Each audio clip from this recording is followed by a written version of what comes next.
Hey everybody, and welcome to the collective reading for October 2025, Lessons Learned from the Soul's Journey Oracle cards today. So as with these, take it resonates, leave it doesn't. Like, comment, share, follow, subscribe. As always with these, if you'd like a personalized reading of any kind or any service, comment below. If you like any of the donation information, comment below. So we'll see what we get. We'll see how long this goes too. So we have humor.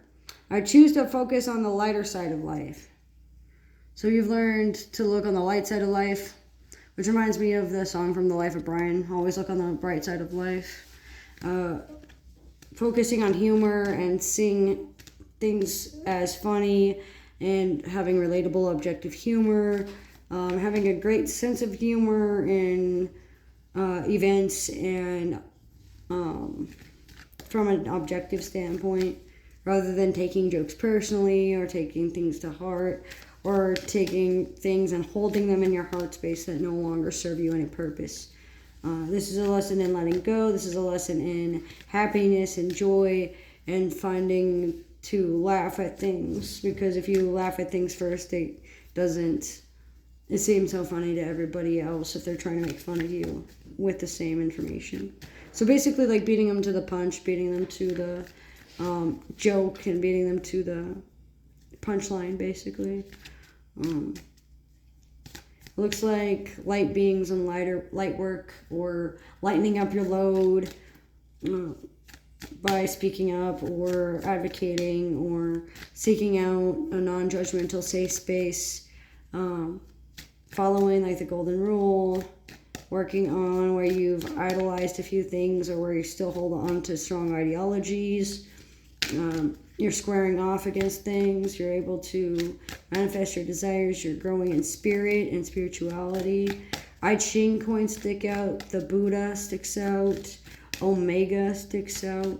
Squares and circles have high significance to like sigil work and green witchery and like omnipresence. And what I mean by that is somebody that you feel at all times, or like a presence that is with you at all times, like a guardian angel that never leaves your side. Green auras and golden auras stick out. Green stones and yellow stones stick out. So like citrine, aventurine, moldavite, malachite, sunstone, gold, elemental magic, alchemy, food magic, kitchen witchery. You've been learning all of these lessons. You've been learning about them. You've been refining your skills. You've been confirming your foundations. You've been practicing gratitude and grounding techniques and grounding practices.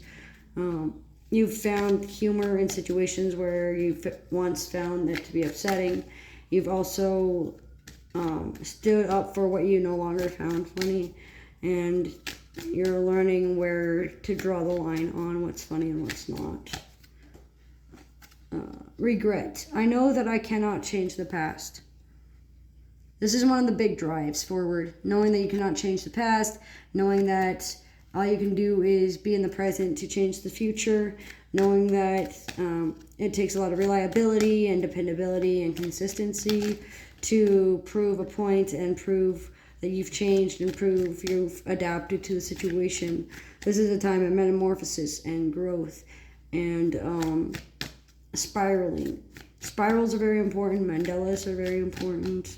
Stress relief activities, gratitude practices, mindfulness exercises, breathing techniques, sound therapy, smell therapy like aromatherapy, acupuncture sticks out. Learning the ways of the lotus or sitting in lotus position to meditate can be very helpful and has been very helpful in the month of October for a few of us. For the rest of us, it's just been a lot of laying out the groundwork and working on boundaries and working on where we still hold regret within ourselves for things we cannot change, for things that we have no control over, for things that we can't do anything about, or for things that we've learned after the fact that we may hold against ourselves. This is a journey in loyalty and trust. This is a lesson in learning how regret can help us grow and adapt and not just hinder us. Holding on to regrets for too long can hinder us. So learning the lesson of letting go of regrets and past hurts that no longer serve you any purpose is going to continue on throughout the month of November as well. But we've been learning a lot about humor and a lot of regret, and we've learned where we regret by watching humor. So like if we watch a humorous movie and then we start regretting some of our decisions because a character reminds us of something we did, or a song reminds us of a traumatic event in the past, or you can't read a certain book because of the images that it portrays in your mind, like PTSD, or DID, or disassociation. Learning mindfulness and gratitude have been very prominent. It looks like change is also popping up. I understand that nothing can grow or evolve without movement. So you're learning how to move, where to move, why to move. You're learning what drives you to move, what drives you to act out your aggressions in healthy manners and unhealthy manners, where you've still been codependent on humor to get you through the day, where you rely an addiction to regret. For those that do have an addiction to regret and cortisol, and addiction to escaping through humor and humorous situations and using jokes to escape life for temporary relief. It looks like you understand that nothing can change unless they want to, and nothing can grow unless they want to. And sometimes people grow apart and people change just naturally over time. Just so you know, it doesn't mean that you've done anything wrong. It's just you may have outgrown the relationship, you may have outgrown the work environment, you may have outgrown the housing arrangement, you may have outgrown your particular religion or your particular way of life, or you may have outgrown like an identity or a title that you may be holding. You may be called to move in a different direction.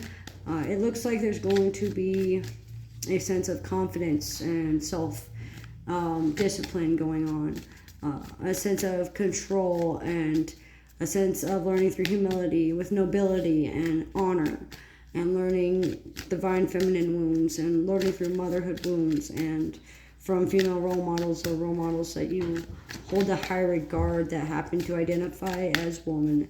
And it's one of those things where sexual tensions and sexual energies are going to drive you forward, whether it be in creativity or compassion projects or a cause, or advocating for those that actually cannot do it for themselves, or advocating for women's rights, or speaking up for the less fortunate.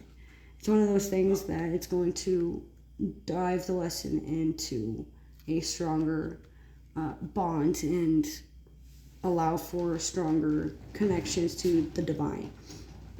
Learning where you need to change and learning what you won't change, and learning how refusing to change some things you may need to, or not being able to change certain things can affect how you appear to others.